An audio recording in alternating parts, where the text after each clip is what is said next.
Hello friends, good morning. चलिए जानते हैं देश और दुनिया की तमाम छोटी बड़ी खबरें, जिसमें सोना चांदी, मौसम और राजनीति से जुड़ी बड़ी खबरें आपको बताएंगे सिर्फ 5 मिनट में। लेकिन उससे पहले वीडियो को लाइक जरूर करें और चैनल पर नए हैं तो चैनल को भी सब्सक्राइब कर लें। चिराग पासवान के बहनोई कहां हो गए गायब। जमुई में सांसद अरुण भारती लापता के लगे पोस्टर। जी हां, आपको बता दें केंद्र और प्रदेश की राजनीति में लोक जनशक्ति पार्टी के नेता और केंद्रीय मंत्री चिराग पासवान की मजबूत पकड़ है, मगर जमुई में लोगों ने चिराग पासवान के बहनोई और सांसद अरुण भारती के लापता होने का पोस्टर लगाकर नया सियासी विवाद खड़ा कर दिया है। महागठबंधन के नेताओं का कहना है कि वर्तमान सांसद क्षेत्र के विकास के बजाय दिल्ली और पटना की राजनीति में ज्यादा दिलचस्पी ले रहे हैं। यही वजह है कि यह इलाका सूबे के दूसरे जिलों की तुलना में आज भी काफी उपेक्षित है। नीतीश कुमार के बेटे निशांत अब संभालेंगे जेडीयू की कमान। पटना में लगे पोस्टरों ने मचा दी हलचल। जी हां, आपको बता दें कि 9 साल की दस्तक के साथ ही बिहार की राजनीति में अटकलों का बाजार फिर गर्म हो गया है। राजधानी पटना के प्रमुख चौक चौराहों पर लगे जदयू समर्थकों के पोस्टरों ने सियासी गलियारों में नई बहस छेड़ दी है। पोस्टरों में मुख्यमंत्री नीतीश कुमार से उनके बेटे निशांत कुमार को राजनीति में लाने और पार्टी की अगली पीढ़ी के नेतृत्व सौंपने की मांग खुले तौर पर की गई है। पोस्टरों की भाषा और भाव से यह झलकता है कि जदयू के अंदर एक वर्ग 2026 को नेतृत्व परिवर्तन के साल के रूप में देख रहा है। भारत में बैठी हसीना ने ले ली खालिदा जिया की जान। बीएनपी के इस नेता ने लगाया बहुत बड़ा इल्जाम, मचा बवाल। बता दें कि बांग्लादेश की पहली महिला प्रधानमंत्री खालिदा जिया के निधन के बाद उनकी पार्टी बांग्लादेश नेशनल पार्टी ने पूर्व प्रधानमंत्री शेख हसीना पर एक गंभीर आरोप लगाया है। बीएनपी ने बयान जारी करते हुए कहा, शेख हसीना को बेगम खालिदा जिया की मौत की जिम्मेदारी से मुक्त नहीं किया जा सकता। खालिदा जिया जो लंबे समय से बीमार थी, 80 वर्ष की आयु में मंगलवार को निधन हो गया था। हरियाणा की सिरसा एलानाबाद हनुमान मार्ग की राष्ट्रीय राजमार्ग के रूप में विकसित किए जाने की मांग एक बार फिर जोर पकड़ने लगी है। इसी क्रम में अखिल भारतीय कांग्रेस कमेटी के महासचिव, पूर्व केंद्रीय मंत्री एवं सिरसा में सांसद कुमारी सैलजा ने केंद्रीय सड़क परिवहन एवं राजमार्ग मंत्री नितिन गडकरी को पत्र लिखकर इस मार्ग के लिए फिजिबिलिटी स्टडी और विस्तृत परियोजना रिपोर्ट तैयार करने की मांग की है। केंद्रीय मंत्री नितिन गडकरी को लिखे पत्र में कुमारी सैलजा ने कहा कि यह मार्ग हरियाणा और राजस्थान के सीमावर्ती क्षेत्रों को जोड़ने वाला अत्यंत महत्वपूर्ण संपर्क मार्ग है। इसके राष्ट्रीय राजमार्ग बनने से क्षेत्र में कृषि, लॉजिस्टिक्स, व्यापारिक गतिविधि और औद्योगिक विकास को बड़ा लाभ मिलेगा।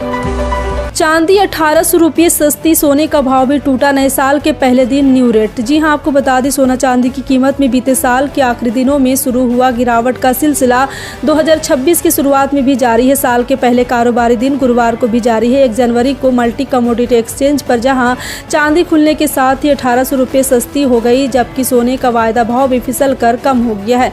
चांदी की कीमत ने बीते साल जिस रफ्तार से छलांग लगाई उसने सभी को चौंकाने का काम किया, लेकिन 2025 खत्म होते होते बाजी पलटी हुई नजर आई।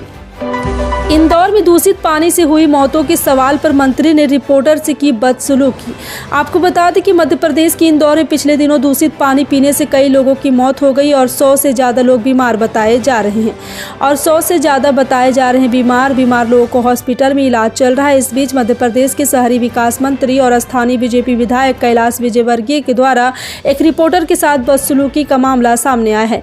एक निजी टीवी चैनल के रिपोर्टर ने दूषित पानी से हुई मौत पर कैलाश विजयवर्गीय से पूछा तो उन्होंने जवाब देने के बजाय गुस्सा दिखाया और रिपोर्टर से अभद्र भाषा का इस्तेमाल किया और कहा, फोकट प्रश्न मत पूछो। 1 जनवरी 2026 से लागू हो गया 8वां वेतन आयोग। कितनी बढ़ सकती है आपकी सैलरी? प्रधानमंत्री नरेंद्र मोदी की अगुवाई वाली केंद्रीय मंत्रिमंडल ने 8वें वेतन आयोग को मंजूरी दे दी है। यह आयोग 1 जनवरी 2026 से लागू हो गया। केंद्र सरकार कर्मचारी अब वेतन वृद्धि, पेंशन और फिटमेंट फैक्टर जैसे मुद्दों पर ध्यान दे रहे हैं। 8वें वेतन आयोग केंद्र सरकार में काम कर रहे और रिटायर हुए कर्मचारियों के सैलरी, भत्तों और पेंशन में संशोधन करेगा। वेतन बढ़ोतरी के साथ साथ यह आयोग महंगाई को ध्यान में रखते हुए महंगाई भत्ते में भी समायोजन करेगा। बिहार में जॉब की बहार, नए साल पर 3 लाख नौकरियां और 10 लाख रोजगार।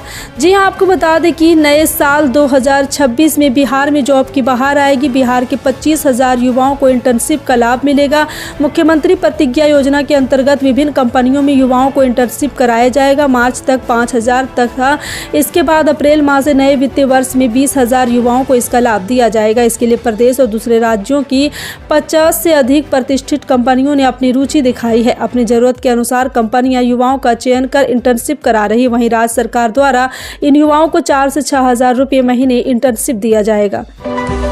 बांग्लादेश की राजनीति में नया मोड़, उस्मान हादी मर्डर के आरोपी ने खोले ऐसे राज, चकरा जाएगा यूनुस का दिमाग।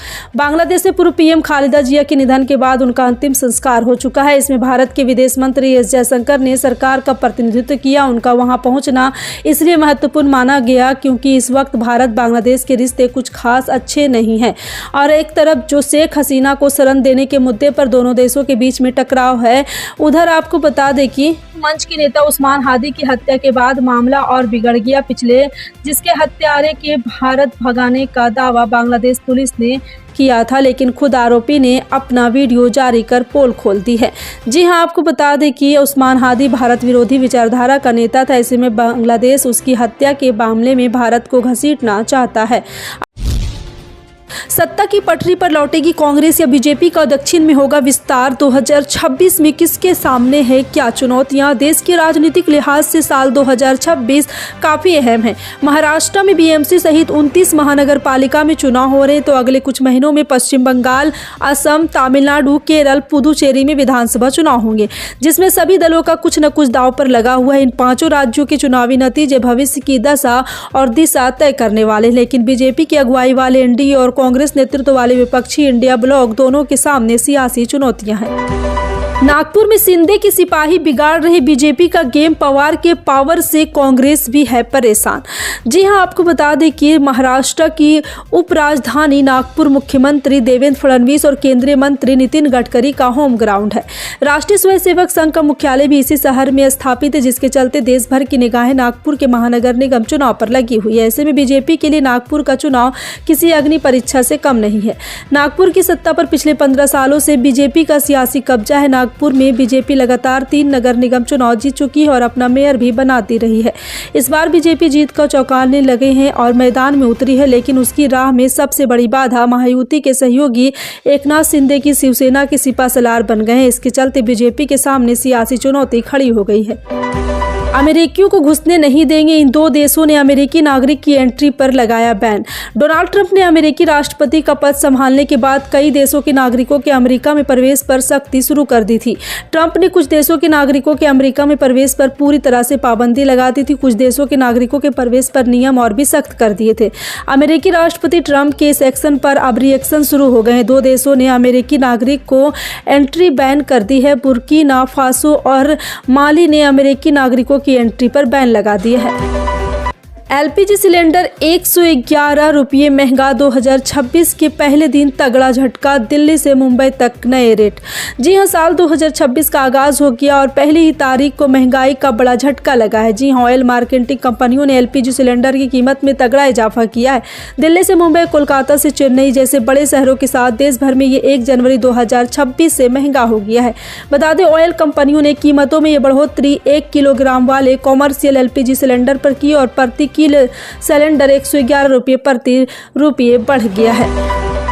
यूरोपीय संघ के साथ एफटीए में कार्बन कर रूपी अवरोध को दूर किया जाए, जयराम रमेश की केंद्र सरकार से मांग। जी हां, आपको बता दें, कांग्रेस ने बृहस्पतिवार को कहा कि यूरोपीय संघ के साथ होने वाले मुक्त व्यापार समझौते को अंतिम रूप देते समय कार्बन कर संबंधी अवरोध को दूर किया जाए, क्योंकि यह पूरी अस्वीकार्य है। पार्टी महासचिव जयराम रमेश ने एक्स पर पोस्ट किया। खबर है कि बहुप्रतीक्षित भारत यूरोपीय संघ मुक्त व्यापार समझौते को इस महीने के अंत में अंतिम रूप दिया जाएगा। इस बीच आज 1 जनवरी 2026 से ही 27 देशों की यूरोपीय संघ में भारतीय इस्पात और एल्यूमिनियम निर्यातक को यूरोपीय संघ के कार्बन सीमा समायोजन तंत्र के तहत कार्बन कर भुगतान करना होगा। बांग्लादेश में राजनीतिक उथल पुथल और गहराया, यूनुस सरकार के एक और सलाहकार ने दिया इस्तीफा। बांग्लादेश की अंतरिम सरकार में उथल पुथल मची हुई है। फरवरी 2026 में होने वाले आम चुनाव से ठीक पहले एक और बड़ा इस्तीफा सामने आया है। मोहम्मद यूनुस के नेतृत्व वाली अंतरिम सरकार में स्वास्थ्य एवं परिवार कल्याण मंत्रालय के मुख्य सलाहकार के विशेष सहायक प्रोफेसर डॉक्टर मोहम्मद सैयदुर रहमान ने अपने पद से इस्तीफा दे दिया है। राष्ट्रपति मोहम्मद शहाबुद्दीन ने 30 दिसंबर को जारी कैबिनेट डिवीजन के गजट नोटिफिकेशन में उनके इस्तीफे के तुरंत प्रभाव से स्वीकार कर लिया। बोरे में भरकर जलाए जा रहे थे आधार कार्ड और बैंक दस्तावेज। शांतिपुर नगर पालिका के वार्ड नंबर 13 में बुधवार सुबह उस वक्त हड़कंप मच गया जब स्थानीय लोगों ने एक व्यक्ति को सुनसान जगह पर बोरे में भरे कागजात जलाते हुए देखा। गौर से देखने पर पता चला कि जलाए जा रहे कागजात कोई साधारण रद्दी नहीं बल्कि लोगों के आधार कार्ड, बैंक के दस्तावेज और पोस्ट ऑफिस से जुड़े महत्वपूर्ण कागजात थे। इलाके के लोगों के अनुसार सुबह एक व्यक्ति को संदिग्ध हालत में एक सुनसान स्थान पर बड़े बड़े बोरों में कागज निकाल कर आग लगाते देखा गया। जब स्थानीय निवासी को संदेह हुआ तो वहां पहुंचे और जलते हुए कागजों को देखा।